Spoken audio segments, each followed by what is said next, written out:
जहां महाकुंभ अखाड़े धीरे धीरे विदाई ले रहे हैं और ये विदाई समारोह पूर्वक होती हुई है, जिसमें साधु संतों से समाज से के अनुयायी यानी कि नाई की महत्वपूर्ण भूमिका होती है। महाकुंभ में तीनों अमृत स्नान संपन्न होने के बाद अखाड़ों और संतों की विदाई का सिलसिला जारी है। बसंत पंचमी को तीसरा अमृत स्नान संपन्न हुआ और इसके बाद नागा साधुओं का अपने अपने अखाड़ों, हिमालय या अन्य स्थानों पर तपस्या के लिए लौटने का सिलसिला जारी है। इस मौके पर साधु संतों का जिस तरह भव्य तरीके से कुंभ में छावनी प्रवेश होता है, वैसे ही उन्हें सम्मान पूर्वक विदाई भी दी जाती है। इस मौके पर उनके खास तौर पर कढ़ी पकौड़ा और कढ़ी चावल का प्रसाद बनाया जाता है। नाई संतों के लिए विशेष प्रसाद की कमान संभालते हैं। जी हाँ, नाई ही ये भंडारा करते हैं और बताया जाता है कि जब से कुंभ का आयोजन शुरू हुआ है तब से ही ये परंपरा निभाई जाती रही है। जब साधु संत और नागा बाबा विदा लेने लगते हैं तो उससे पहले उन्हें कढ़ी पकौड़ा, कढ़ी चावल का प्रसाद खिलाया जाता है और तब से ये परंपरा निभाई जा रही है। आपके जहन में भी ये सवाल होगा कि आखिर नाई महाकुंभ में ये परंपरा क्यों निभाते हैं और इसके पीछे की वजह क्या है और विदाई के समय नाई ही ये प्रसाद क्यों बनाते हैं।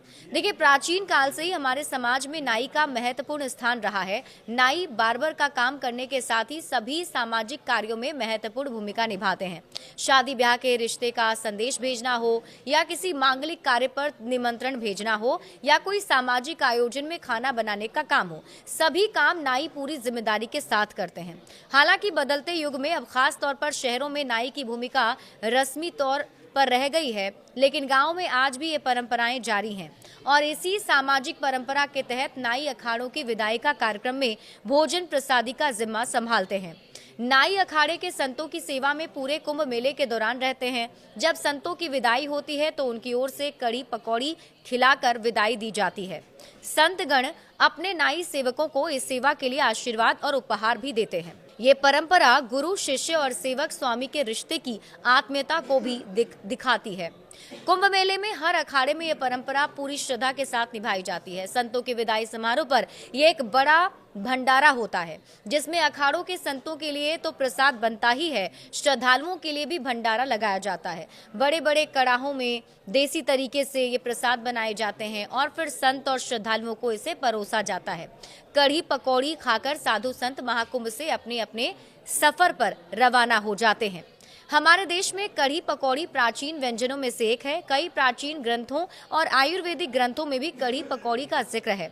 उत्तर भारत, राजस्थान, गुजरात, महाराष्ट्र और पंजाब जैसे कई राज्यों में ये डिश अलग अलग तरीके से बनाई जाती है और माना जाता है कि वैदिक काल भारत में कढ़ी पकौड़ी का चलन काफी ज्यादा था।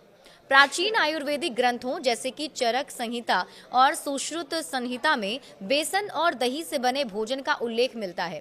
उस समय खट्टे दही और जड़ी बूटियों का उपयोग पाचन को ठीक रखने के लिए किया जाता था और आज भी भारतीय खाने में ये सबसे लोकप्रिय व्यंजन माने जाते हैं और यही वजह है कि इस व्यंजन को जब विदाई हो रही होती है उस वक्त परोसा जाता है।